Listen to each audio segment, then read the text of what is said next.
Um dia eu ouvi que para ser salvo eu tinha que ir para a igreja.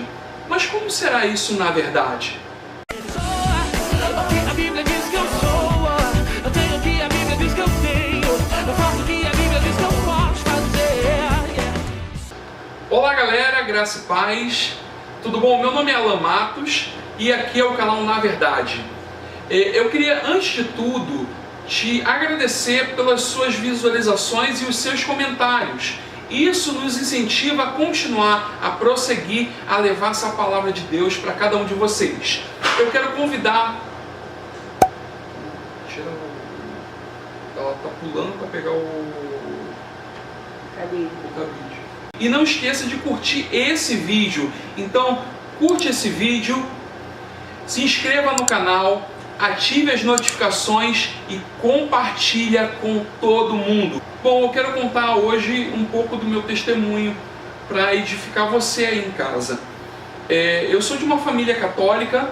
A minha mãe, ela sempre foi católica, ela foi criada no catolicismo. Então minha mãe, ela sempre orava muito aos santos, ela sempre rezava a Ave Maria. Minha mãe sempre rezava o Pai Nosso.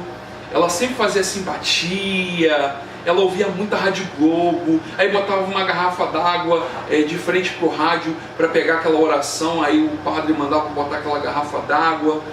E eu fui muito influenciado para ser católico, né? A gente frequentava as missas aos domingos e era estranho quando alguém falava de Cristo, porque eu não ouvia isso em casa.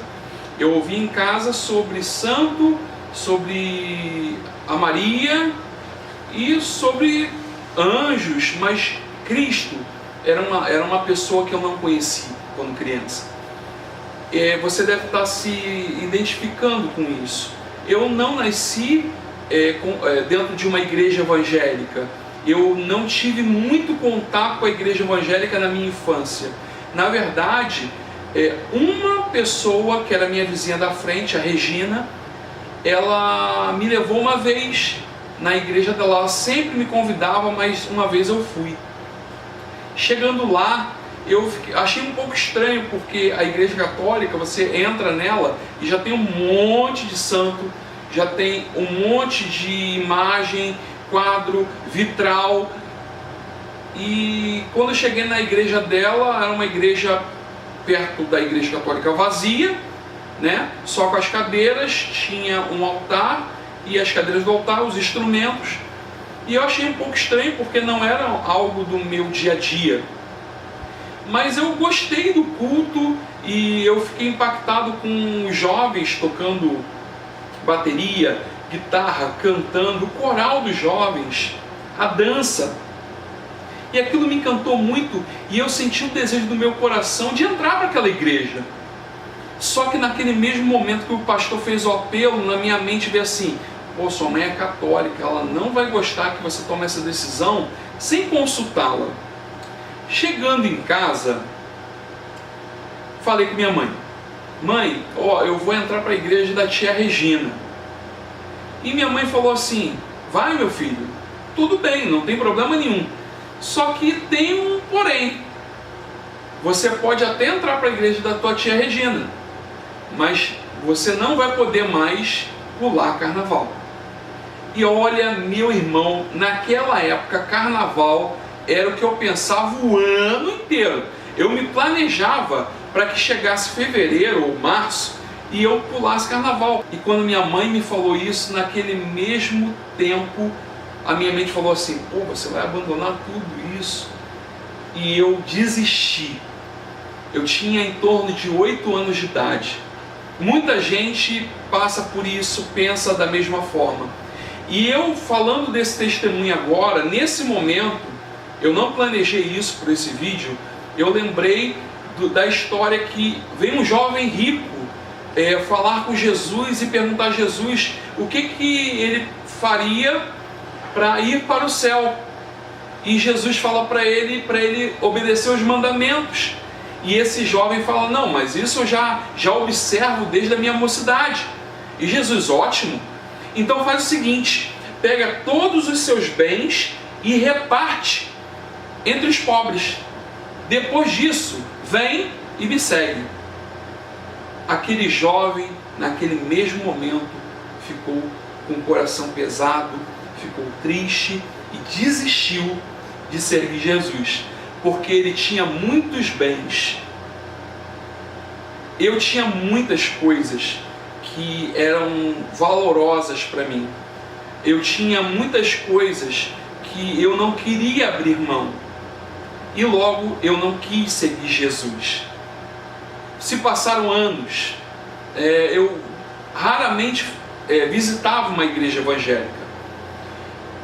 Alguns amigos já tinham se entregado para Jesus e eu nunca entendia. Eu era o tipo do jovem que via uma pessoa de terno e gravata e chamava essas pessoas de fanáticos, eu chamava essas pessoas de Bíblia, eu chamava essas pessoas de loucos, porque às vezes, queridos, estava um sol de 40 graus e tinha um irmão passando com um terno preto debaixo desse sol, e eu achava aquele cara doido, ele não é normal. Como uma pessoa normal vai colocar uma roupa preta e vai andar nesse sol escaldante? E eu não entendia. Eu não entendia a motivação daquela pessoa. Eu escarnecia. Iam evangelizar e eu estava sem camisa, descalço, jogando minha bola, porque eu amo jogar futebol. Hoje em dia eu não jogo tanto, mas eu gosto muito de futebol. E eu as pessoas chegavam para falar conosco jogando futebol na rua, e a gente já planejava o que dizer para dispensar aquela pessoa o mais rápido possível para que a gente voltasse a jogar futebol. Então a gente inventava que ia para a igreja. Não, a gente vai acabar essa partida aqui e vai tomar banho para ir, só para a pessoa ir embora rápido. Aí quando a gente via a pessoa apontando na rua para buscar a gente saía correndo, fugia. A gente falava que ia, mas não ia nada. Cansei de fazer isso.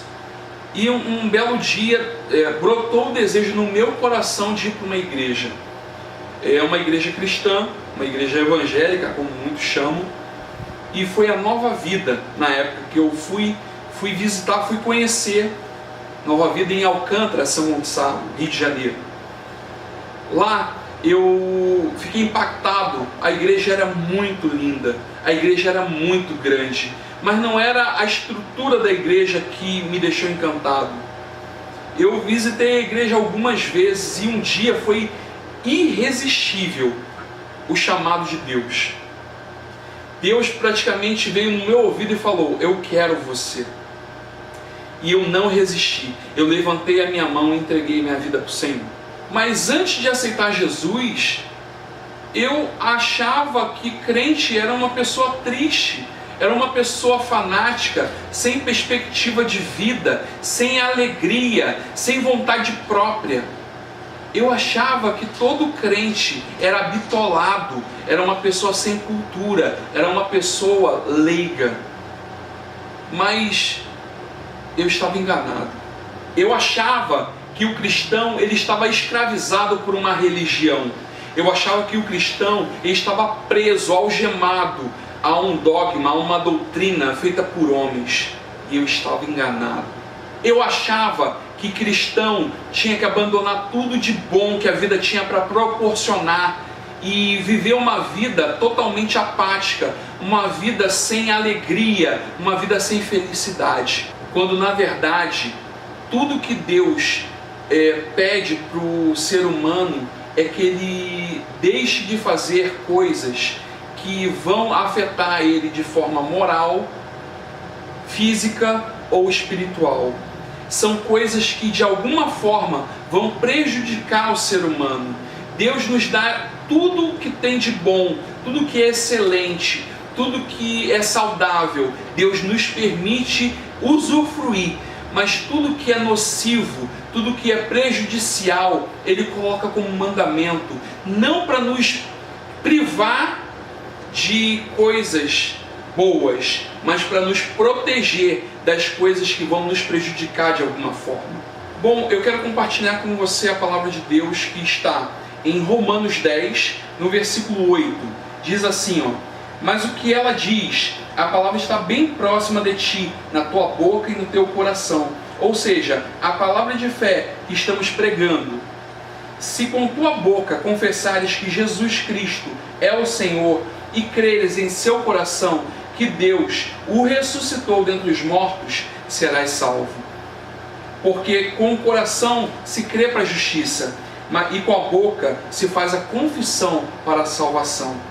Conforme diz a Escritura, todo aquele que nele crê jamais será decepcionado.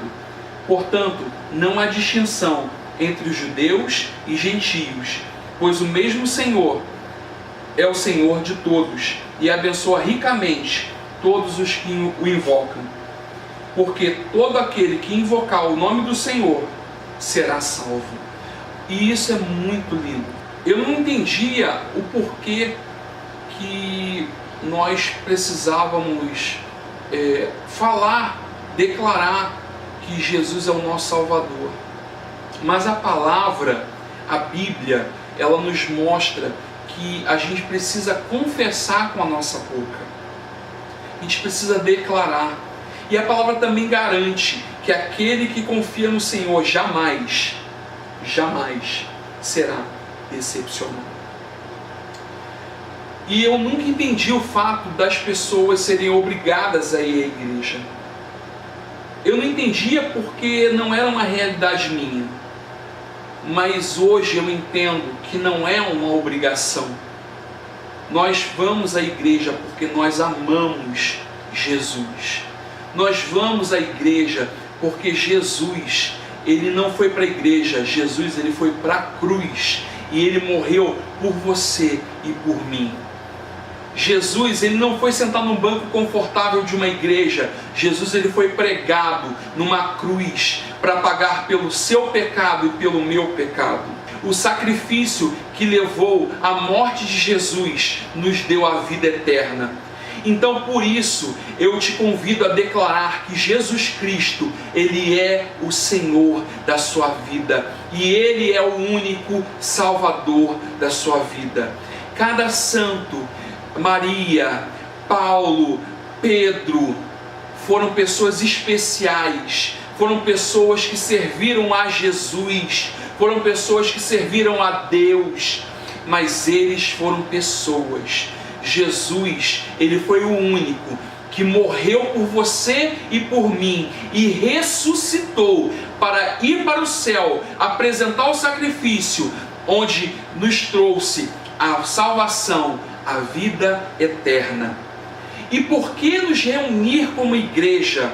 Vamos abrir a Bíblia mais uma vez. Hebreus 10, versículo de número 25, diz assim: não abandonemos a tradição de nos reunirmos como igreja, segundo o procedimento de alguns, mas pelo contrário, motivemo-nos uns aos outros, tanto mais quando vedes que o dia está se aproximando. Então, você não vai para a igreja porque você precisa, você vai para a igreja porque você ama o Senhor Jesus, você vai porque você crê que Jesus, ele ama você, e você tem que compartilhar esse amor com as outras pessoas que se reúnem como igreja. Igreja não é uma instituição, igreja é a reunião de pessoas em nome de Jesus. Se você crê em Jesus, você crê também no poder da igreja, no poder de se reunir como igreja e cultuar e adorar e bendizer o nome de Jesus, o Salvador, o Santo dos Santos. É essa palavra que eu deixo para esse dia, que você seja tremendamente renovado na mente, que você aceite Jesus como seu Salvador e que você divulgue essa palavra. Curte esse vídeo, inscreva-se no canal, ative as notificações e compartilhe o nosso vídeo. Fique na paz, que o Senhor te abençoe.